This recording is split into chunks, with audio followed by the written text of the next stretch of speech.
Hello! Today we will be reading Peter in Blueberry Land by Elsa Beskow.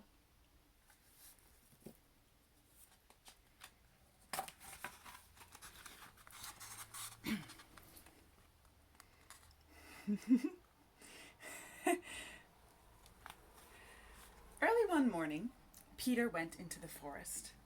He was carrying 2 baskets, one for red cranberries and one for blueberries. It was his mother's birthday, and they were going to be a surprise present. But where were the blueberries? Peter could not find a single berry. Deeper and deeper he went into the forest, until at last he sat down on a tree stump and burst into tears. Suddenly he felt a light tap on his shoe. "Cheer up, Peter," said a voice. There was a tiny old man, no bigger than an apple. "I'm the king of Blueberry Land, and I'll show you where they grow."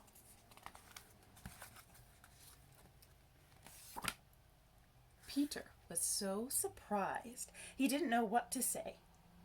A second time the old man tapped him lightly on the shoe with his tiny blue wand, and Peter was as small as he was. The heather seemed to grow in great bushes. The grasses tall as spears, and the wildflowers were as big as crowns. Peter's baskets were now much too big for him to carry, and so the Blueberry King whistled up to 2 squirrels. In a flash, they swung the basket onto their backs and bounded away.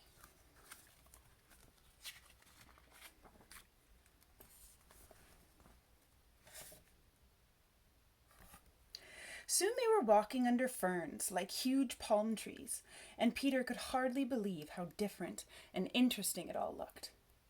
There was an acorn, big as a helmet, and there was a spider. Peter was not sure if he was glad to see him, although the spider tried to look friendly.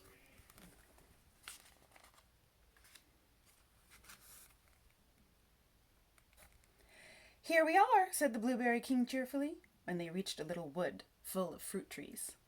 "Look," said Peter excitedly, "blue apples."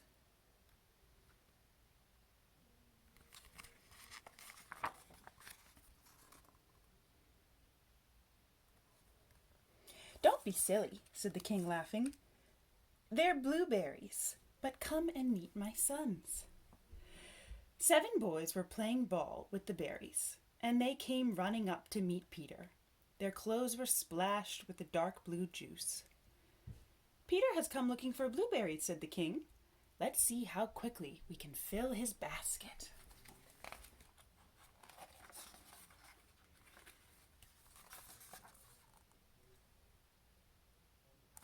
The boys scrambled up the trees, laughing and tasting the ripe berries as they tossed them down.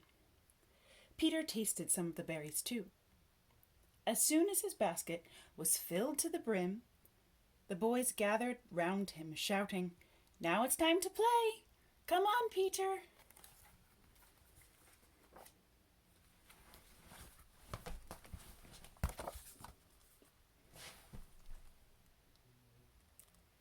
They let Peter steer their bark boat as they slipped through the cool, green water. Past dragonflies and lily pads, their leaf sails swaying gently in the breeze.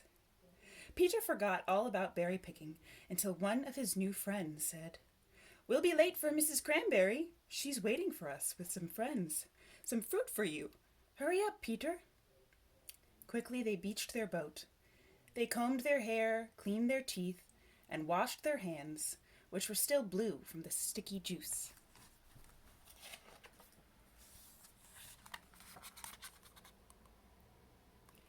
Eight brown mice were waiting for them under the blueberry trees. Away they galloped through sunlight and shade, over the springy thyme and sweet moss. Peter had hardly time to catch his breath when they reached a little clearing in the middle of the cottage made of cranberry twigs.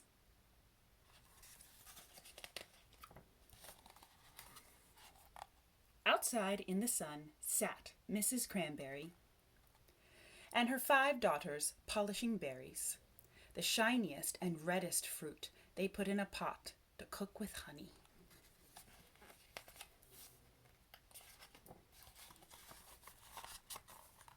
"Peter," shouted the girls when they saw him. "Mind you pick those berries carefully," warned Mrs. Cranberry, who could be sharp at times. But the girls were already gathering the fruit. 2 curious ladybirds came to watch, so the girls sang "Ladybird, ladybird, fly away home" to them.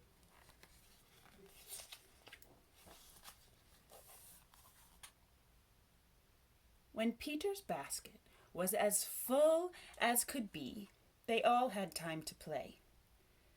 They took turns on the spider's web swing, and when a cricket started up a song, 3 of the girls joined in the chorus.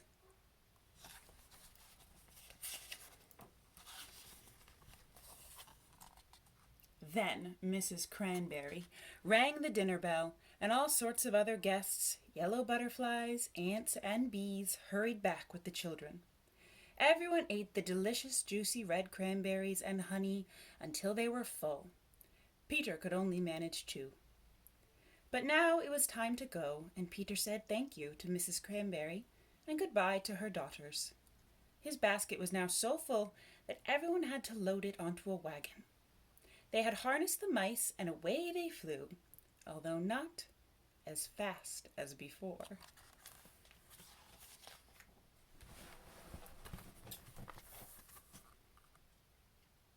They raced past 2 snails, who went green with envy, wishing they could travel so fast.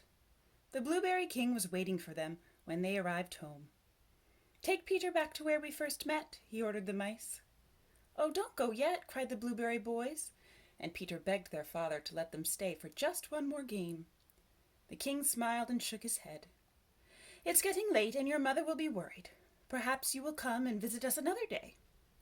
"Goodbye," shouted everyone, as Peter climbed into the wagon again. "Come back soon."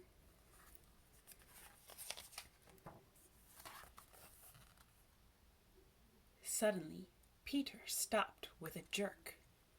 He was back on his tree stump, and there was no sign of the Blueberry King, or his sons, or even the whisker of one of his mice.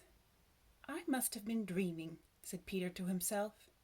He looked down, and there at his feet were 2 baskets, both nearly filled, one with cranberries and one with blueberries. So it had all been true.